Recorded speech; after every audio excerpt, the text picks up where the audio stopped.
If you think about it, the difference between mainstream mass media and social media is kind of like the difference between cash and credit.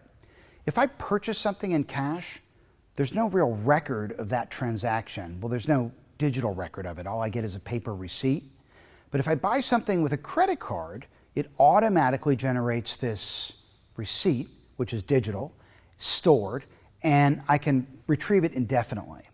If you asked me to tell you what I spent money on when I was in Hawaii last year, I couldn't tell you everything that I bought in cash. I could just tell you what I bought in credit. It's not discoverable, so I can't share it with you. And if you think about it, that's kind of the difference between mainstream media and social media. Think about something like an ad, right?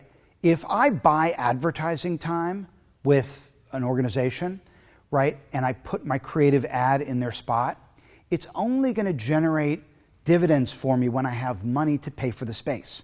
When I run out of money, it's gone.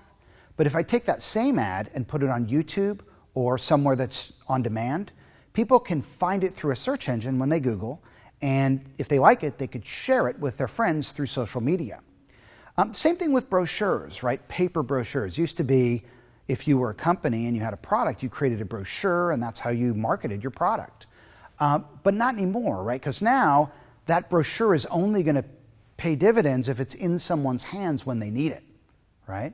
Whereas, where do people go today when they have a need for a product? Well, the first place they go is Google.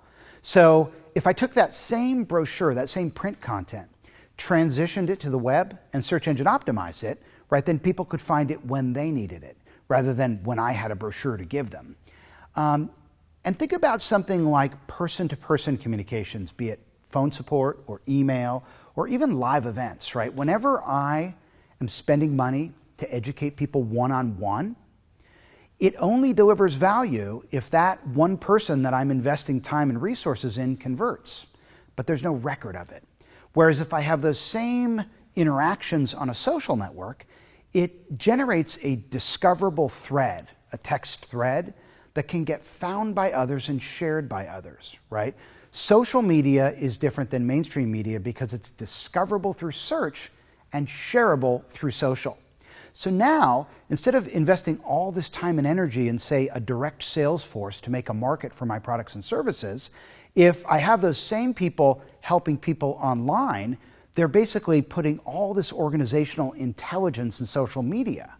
And now, when they're out of town, when they're on vacation, when they're sleeping, other people can find those discussions and they have value beyond just the one-on-one context of who they're talking to.